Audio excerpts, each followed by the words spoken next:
It's Max. I am making some THC infused bath bombs today, and I thought I would show you how I make them.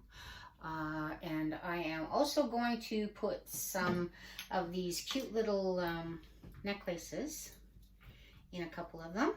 I am going to show you the ingredients that I use. I am going to show you the tools that I use, and then I'm going to show you the method that I use. It may be different or the same, or I don't know, as everybody else's, but this is how I do it, and I have a lot of fun doing it, so I hope you enjoy. Let's go. Jewelry, something to protect the jewelry, something to protect your hands and the bath bombs from getting germs, a bowl and a whisk. However, I don't use those. I use my KitchenAid. I have arthritis. A bowl for dry ingredients, a scale, which is very important, measuring spoons, something to form the bath bombs into. You can use a muffin tin, and something for the wet ingredients. Ingredients, we have water, witch hazel in a spray bottle if necessary, CBD, THC coconut oil, skim milk powder, SLSA, which are foaming ingredients. And then we will move down to our colorants. I have both liquid and powder and green apple scent. We have citric acid, baking soda, Epsom salts, and of course cornstarch. What I'm going to do to start is get some hot water going. That's plenty. And then I'm going to take my THC coconut oil. I'll measure it again as I'm putting it in, but I'm going to measure it roughly 2 tablespoons. Or 4 tablespoons. I'm doubling the recipe, sorry.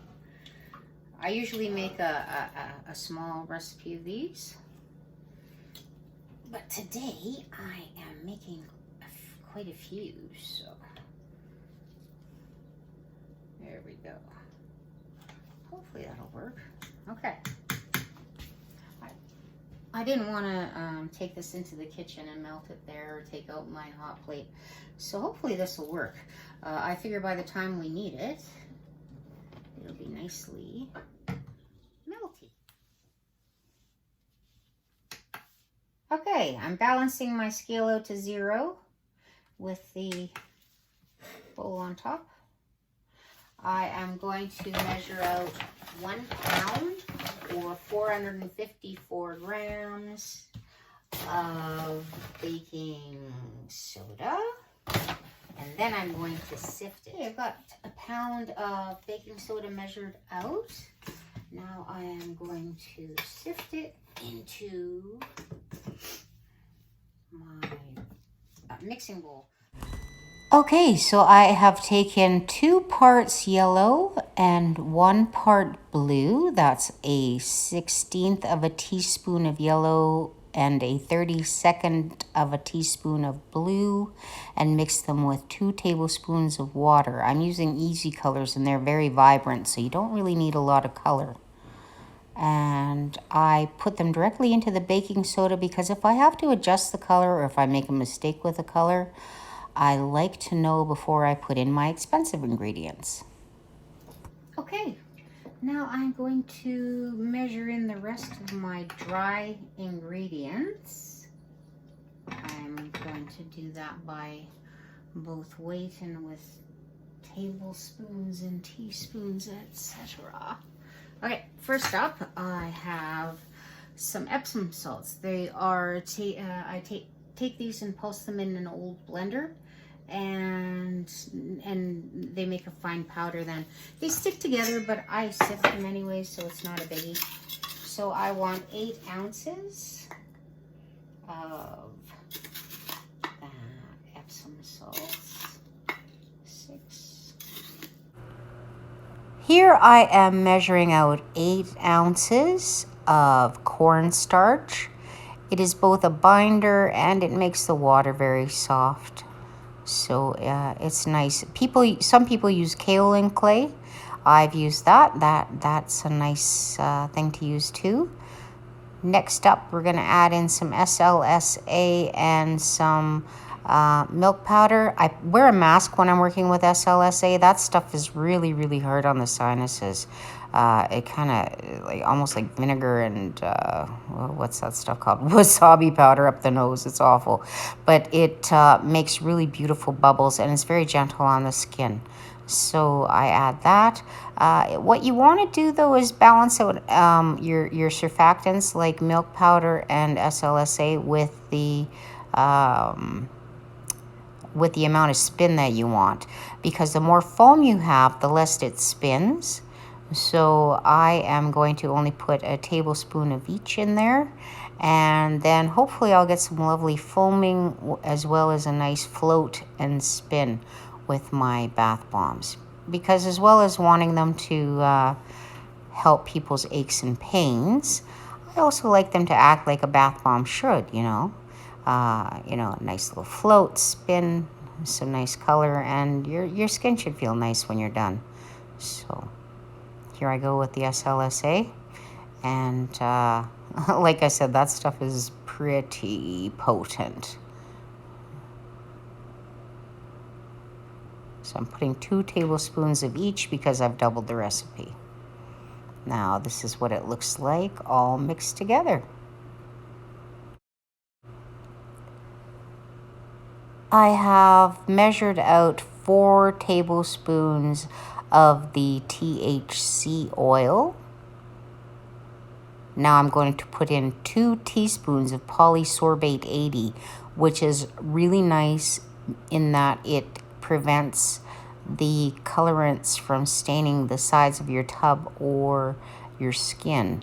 Unless you have a really big soap ring around your tub, this will prevent staining of that.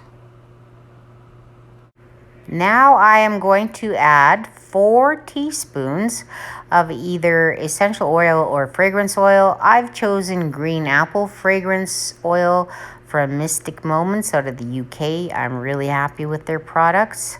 If you are using an essential oil or fragrance oil, be careful and do your research to make sure it is skin safe before you put them in a bath bomb. Something like cinnamon can be very irritating to your skin. So do your research and make sure it's nothing that's going to be harmful. This is a 30 milligram per gram CBD oil. So I am going to add 4 milliliters of CBD oil to my liquid ingredients. The only thing left to put in here, the only ingredient that I am missing is 8 ounces of citric acid. I will measure that out now, and then I will sift that into the ingredients. Okay, I took the attachment off so it'd be a little bit easier to use. And I'm going to sift these in.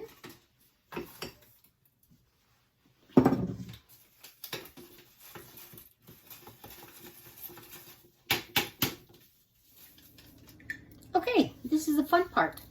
Taking my stainless steel bath bomb molds. I think these ones are about, I got something on my, about 2 inches and a little bit in diameter. See, I've loosely filled it, overfilled it, making a little divot in the center. I'm placing the jewelry inside.